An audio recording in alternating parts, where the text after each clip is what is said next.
Well, good morning, everyone. Good morning. Some of my fondest childhood memories come from the summer vacations that our family would go on every year. Now, I have 7 brothers and sisters, so there wasn't a whole lot of room in the family budget for extravagant world travel. But every summer, we would go on a family camping trip, each year to a different national park. And we'd all go in the car, of course, and it wasn't a regular car with 8 kids. We had a big van. That was our family car. So we'd all pile into the van and drive to the campground. And those drives to the campground seemed like they took forever. I mean, it was not long before my siblings and I would begin asking those questions that all children are duty-bound to ask in these situations. Are we there yet? How much longer? I mean, when we got in that van, we expected that we would be arriving at the campground imminently.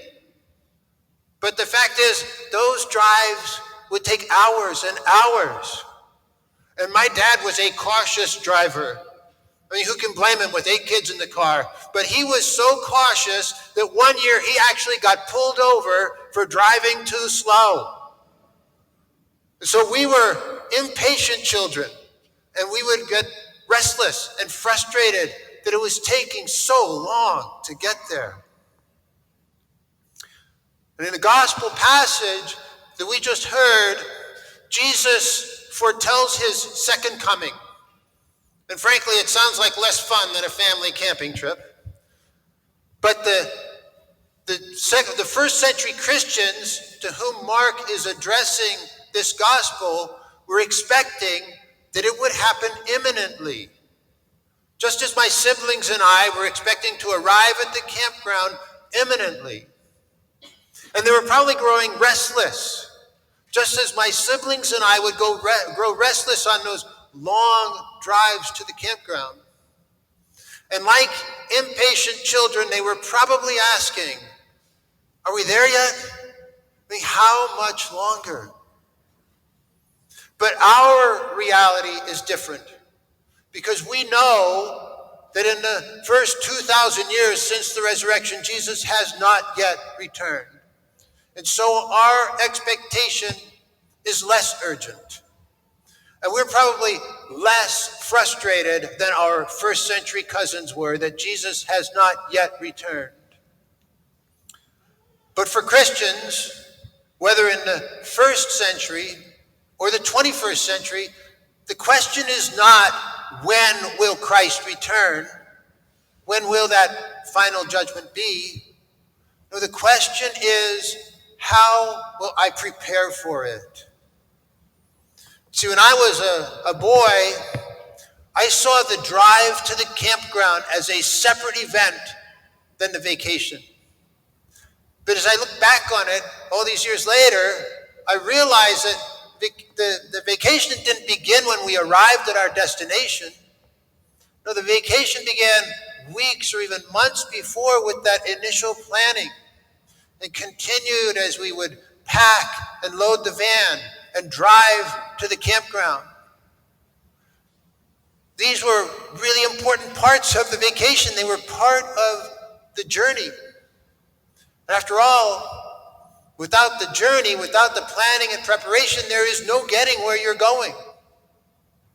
And my mom knew that we needed to be engaged in the process.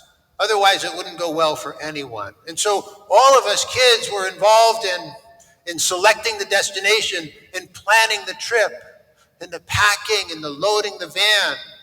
And on the car ride to the campground, we would sing songs and we'd play games. And all of these things would help to make that journey almost as rewarding as the destination. And they would help to prepare us for the vacation, to prepare to get us in the spirit of vacation.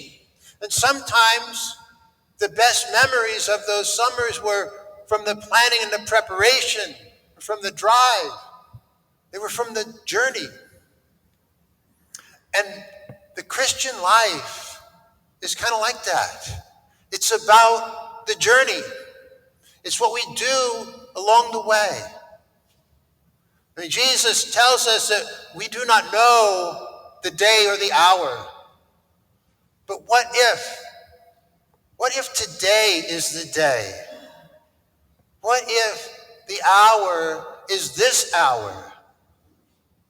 You see, as we look forward to the second coming, to that final judgment, it's easy to lose sight of the fact that Jesus Christ is here now. He is present in this assembly. He is present in the gospel proclaimed. He is present, body, blood, soul, and divinity in the Holy Eucharist that we're about to share. And the reality of the presence of Christ among us, the presence of Christ within us, make it impossible for us to simply wait for the ride to be over. We have to be engaged in the journey. And as Christians, that engagement takes the form of love. And Jesus tells us that we must love our neighbors as ourselves. We must love our enemies. He tells us that we must feed the hungry and clothe the naked, welcome the strangers. He tells us that we must visit the sick and the imprisoned.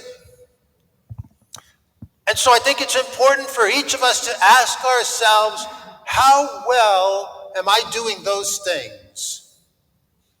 Let's face it, these are not easy things to do.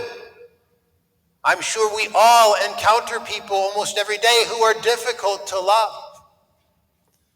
And these are things that we will never finish doing. When I was a boy, it seemed like the drive to the campground would last a lifetime. But this Christian journey that we are all on truly is a lifelong journey.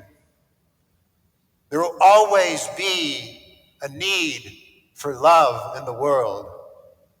And Jesus will always call on each of us to respond to that need with Christian love.